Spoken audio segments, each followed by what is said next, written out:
Los entendemos más que ustedes. El olor a sangre, sudor y tierra quemada aún flotaba en el aire, mezclado con el zumbido lejano de drones de reconocimiento. La guerra había arrasado las montañas de Viaxtor, y sus picos ennegrecidos ya no sostenían nieve, sino cenizas. Bajo una capa improvisada hecha de lona reforzada y redes de camuflaje humano, un solo guardia vigilaba al prisionero.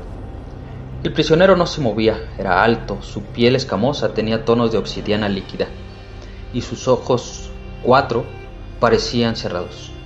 Su rostro alargado estaba marcado por cicatrices rituales, sus manos atadas con un polímero reforzado.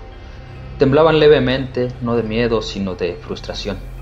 Los humanos lo habían capturado el día anterior tras una emboscada quirúrgicamente precisa en la garganta del cañón. Lo habían derribado, desarmado y retirado con un respeto inquietante. ¿Estás despierto?, dijo una voz grave sin emoción. El Xilbar abrió los ojos. Frente a él estaba un humano.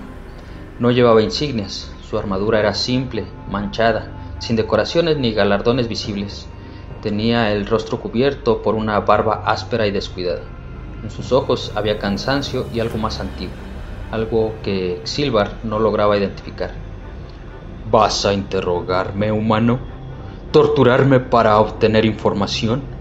La voz del alienígena sonaba áspera pero firme. El humano se sentó frente a él, cruzando las piernas como si estuviera a punto de tener una conversación trivial, dejando un termo metálico en el suelo y sacó 2 tazas. Te traje té. El Xilbar frunció el ceño, si es que tal gesto tenía equivalente en su especie. ¿Envenenado? El humano se encogió de hombros, sirvió las 2 tazas, el vapor ascendía en columnas tímidas.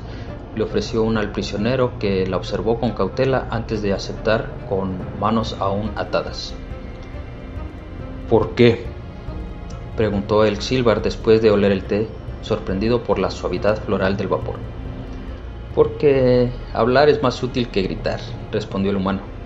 No todos los días tiene uno la oportunidad de charlar con un comandante de los hijos del trono. Xilbar tembló y tensó la mandíbula. No deberías conocer ese nombre. No deberíamos de conocer muchas cosas, dijo el humano tomando un sorbo. Y sin embargo, aquí estamos. Hubo un silencio. Luego, el alienígena bebió. Su garganta emitió un ronco sonido involuntario. El té era bueno, maldita sea, era bueno. Mi nombre es Racal, dijo al fin, alto estratega del segundo velo. Yo soy David, sin títulos, solo David. Mentira, respondió Racal con una sonrisa torva. Los humanos nunca son solo algo, siempre hay más, siempre están actuando, escondiendo la daga detrás de la mano tendida. David no negó, solo asintió lentamente. Tal vez solo estamos cansados de ocultar heridas que el resto del universo no comprende. Racal lo miró, sus ojos múltiples parpadeando de manera asincrónica. He estudiado a tu especie. Hemos escaneado tu historia, tus datos. Son brutales, inestables, infernales, pero hay algo más, algo que mis superiores no entienden y que a mí me inquieta. ¿Y qué es eso?, preguntó David. Racal dejó la taza a un lado. No tienen dioses. David no respondió de inmediato. Tomó otro sorbo y luego dijo: ¿Y por qué eso te inquieta? Porque todas las razas conscientes tienen dioses, incluso las que los abandonaron o los mataron o los ocultaron. En nuestra cultura los dioses nos dan propósito, nos moldean, son lo que aspiramos a ser. Pero ustedes, los humanos, carecen de eso. Racal se inclinó hacia adelante, sus ojos fijos en David. ¿Quién los creó? ¿Quién les dio forma?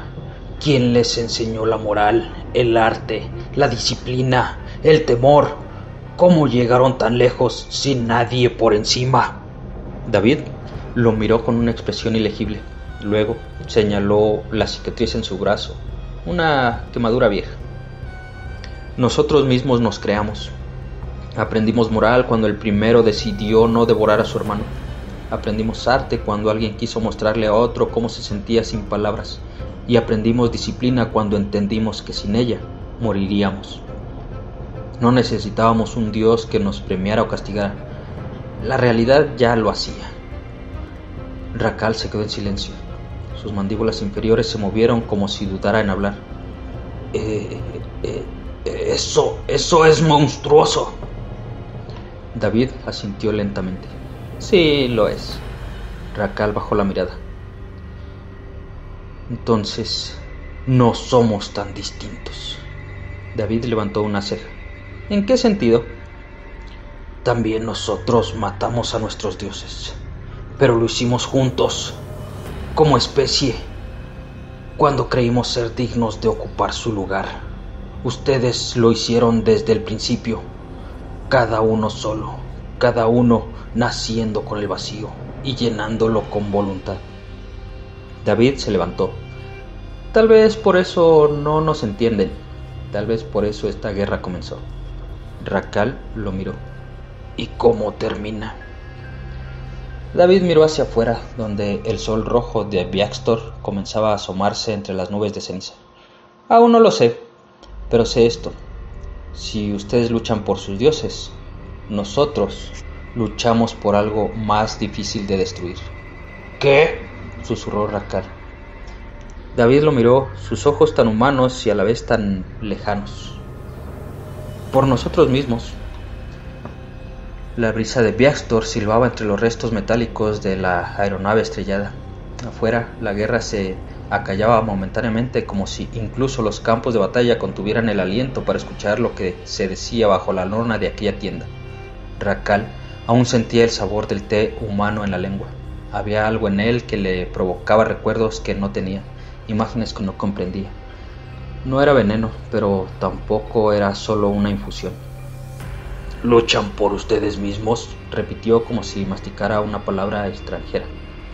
«¿Cómo puede haber una especie entera tener fe en sí mismo? ¿Cómo pueden confiar en algo tan volátil?» David se encogió de hombros. «No confiamos, no del todo, pero seguimos porque nadie va a hacerlo por nosotros». Racal soltó una carcajada seca. «La fe sin garantía es locura». ¿Y qué es la fe con garantía sino dependencia? El silencio cayó entre ellos como una losa. Racal miró sus propias manos, los dedos cubiertos de sangre reseca. «En mi infancia, mi madre me llevó al templo del primer nacimiento. Me enseñó a recitar los nombres. Me dijo que los dioses caminaban entre las estrellas y que si era obediente, uno de ellos me tocaría con su favor. Y lo creí por siglos hasta que vi que ustedes no lo hacían». David se sentó otra vez, apoyando los codos en las rodillas. «¿Qué viste?». Racal observó con ojos oscuros como un eclipse. «Ustedes no suplican, no oran, no elevan ofrendas. Ustedes deciden, gritan a la tormenta y la enfrentan sin esperar piedad. Vi humanos enterrando a sus muertos en medio del fuego enemigo, sin pedirle permiso a nadie. Vi humanos caminando hacia la artillería sabiendo que morirían, no por un credo, no por una promesa de vida eterna, sino porque alguien los necesitaba 20 metros más adelante». «Esas decisiones no se toman por valentía», replicó David. «Se toman porque no hay nadie más, porque si no lo hacemos nosotros, todo se cae». «Eso es lo que me aterra», murmuró Racal. «Una especie sin dioses que actúa como si lo fuera». David se levantó, caminó hacia una mesa plegable y encendió un dispositivo portátil. Una pantalla proyectó hologramas, mapas, fotos aéreas, posiciones. El conflicto seguía. «Nuestros dioses murieron en los campos de exterminio de nuestra historia», dijo sin volverse. «Los ahogamos con nuestras propias guerras. Algunos todavía rezan, claro. No todos han soltado esa necesidad, pero la mayoría simplemente sigue adelante. Caemos, nos levantamos y repetimos. Y si alguna vez encontramos algo más allá de nosotros, no será porque lo adoramos, sino porque lo buscamos. Racal bajó la mirada. Su voz fue un susurro. ¿Cómo soportan el vacío? David apagó la proyección, volvió a sentarse frente a él. Lo llenamos con ideas, con arte, con ciencia, con rabia, con amor, con todo lo que tenemos. Cada uno decide qué pone allí. A veces no basta, a veces duele, pero es nuestro, y eso lo hace real. El alienígena lo miró con una mezcla de fascinación y horror. ¿Y si se equivocan? Lo hacemos todo el tiempo, pero el error nos pertenece, igual que el acierto. Racal lo estudió en silencio. Las marcas de su rostro temblaban ligeramente. Sus mandíbulas inferiores se separaron levemente, gesto de duda y vulnerabilidad en su especie. En nuestra cultura, si un dios muere, el que lo derrota debe tomar su lugar, aceptar la carga de guiar. Quizá por eso nos asusta tanto que ustedes hayan vencido a los suyos sin convertirse en dioses. David sonrió, pero sin alegría. ¿Quién dijo que no lo hicimos? Racal entrecerró sus ojos. ¿Tú lo crees? Yo creo que toda civilización tiene mitos fundacionales. Los suyos vienen de dioses que dieron forma, los nuestros de hombres que se enfrentaron a monstruos y monstruos que creyeron hombres. Al final, solo queda una constante: seguimos. Racal cerró los ojos un momento, respiró hondo. Dime, David, si mi pueblo ofreciera rendirse, ¿ustedes aceptarían? David frunció el ceño. ¿Es eso una propuesta? Es una pregunta. Te estoy hablando como estratega, no como prisionero. Mi red de enlaces neuronales sigue activa. Si doy la orden, se sabrá. David lo pensó un momento, luego respondió. Nosotros no exigimos rendición. Nosotros ofrecemos términos. ¿Y si nos negamos? ¿Si seguimos luchando por nuestros dioses? David no levantó la voz, pero su mirada se volvió de acero. Entonces acabaremos con ellos uno por uno, no porque queramos destruir lo que creen, sino porque no dejaremos que destruyan lo que somos. Racal asintió lentamente. Hay algo profundamente aterrador en eso. Bien, tal vez eso los haga pensar 2 veces antes de venir a nuestro sistema la próxima vez. Ambos quedaron en silencio largo rato. Al final Racal habló apenas audible. ¿Y si lo que ustedes llaman humanidad es un dios, uno joven, uno que aún no sabe qué hacer con su poder? David no respondió, solo se sirvió otra taza de té. La tregua informal se había prolongado más de lo previsto. Ni el alto mando humano ni el de los Tzak había emitido nuevos ataques. Los cielos sobre Biakstor, por primera vez en semanas, no vibraban con fuego orbital ni con estelas de cazas supersónicos. En la tienda, bajo el lienzo manchado de polvo y sangre, los 2 enemigos seguían hablando. David rellenó la taza de Ractal sin que lo pidiera. El alienígena no protestó. Bebía con lentitud, como si ese gesto fuera lo único que lo anclaba a una realidad que no comprendía. Mis redes neuronales están cerradas, anunció de pronto sin levantar la voz. Por decisión propia, corté el enlace. David arqueó una ceja. ¿Y por qué? Porque todo lo que escuché de mi consejo después de hablar contigo fue miedo. No lógica ni estrategia, solo miedo y órdenes desesperadas. Suena como cualquier comando bajo presión. Racal negó con un leve movimiento de cabeza. No, humano. Lo nuestro no es miedo al enemigo. Es miedo a ustedes, a su existencia, a lo que representan. David lo miró en silencio. ¿Y qué representamos, Racal? Lo inconcebible, la blasfemia viva. Ustedes no tienen dioses y sin embargo destruyen imperios sostenidos por los nuestros. Ustedes niegan lo sagrado y no obstante vencen a lo divino. Racal dejó la taza a un lado. Su voz se volvió grave, vibrante. La humanidad no entiende a los dioses, por eso los mata. David no parpadeó. Su expresión permaneció neutra como piedra tallada por siglos. Luego habló. Nadie entiende a los dioses como la humanidad, porque cuando llegamos, todos rezan. El silencio que cayó tras esas palabras no fue solo entre ellos. Parecía extenderse más allá de la tienda, como si incluso el viento hubiera decidido guardar respeto ante lo dicho. Racal no respondió de inmediato. Sus ojos alienígenas parpadearon con lentitud. ¿Lo creen de verdad? ¿Creen que son elegidos? David soltó una risa breve y amarga. No, nunca lo hemos sido. Solo nos dejaron solos demasiado tiempo y aprendimos a movernos en la oscuridad, a forjar sentido donde no lo había, a llenar el vacío con preguntas, a crear nuestros propios monstruos y héroes. Y matar a los dioses, insistió Racal. David asintió. Sí, porque los nuestros, cuando existieron, no fueron salvación, fueron excusa, poder revestido de mito, control, sangre, dolor, hasta que alguien dijo basta. Y ese alguien no era divino, era humano.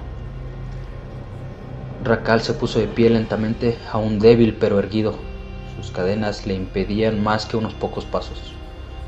He visto cómo luchan. Vi humanos heridos arrastrando a sus camaradas con las tripas colgando, y unidades cantar mientras eran rodeadas. Vi un niño de apenas 12 ciclos humanos, sin escudo ni ampliante, arrojarse sobre uno de mis centinelas para salvar a una científica de su escuadra. David bajó la mirada. Se llamaba Miguel, lo conocí. ¿Y murió? Sí, y fue su elección. Lo sabía. Nadie se lo ordenó. Racal tembló, no de miedo, sino de comprensión. Eso es lo que no podemos derrotar, ¿verdad? David levantó la vista. Su voz era baja, sin soberbia, solo certeza. No puedes destruir a quien no teme morir por algo más que sí mismo. No puedes vencer a quien se ha rendido al vacío y en lugar de ceder ha elegido llenarlo con propósito. Racal cerró los ojos.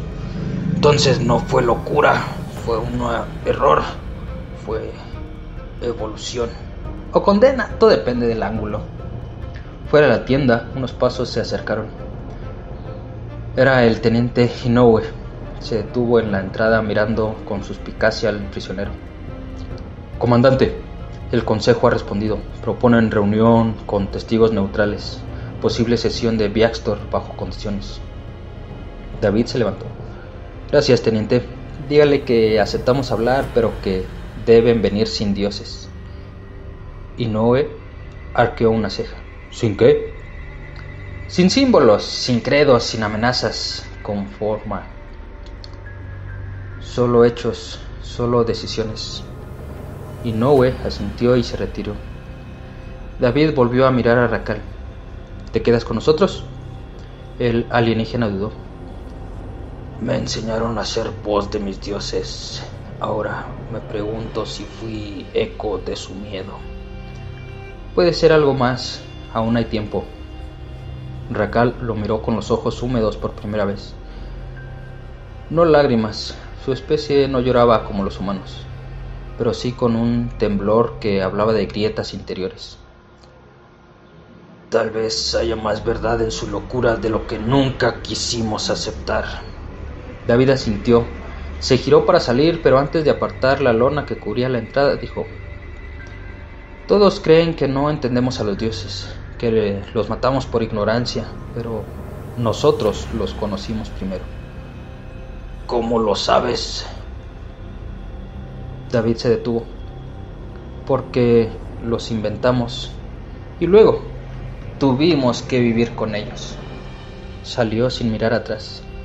En el interior de la tienda, Racal cayó de rodillas, en silencio, rezando por primera vez sin saber a quién.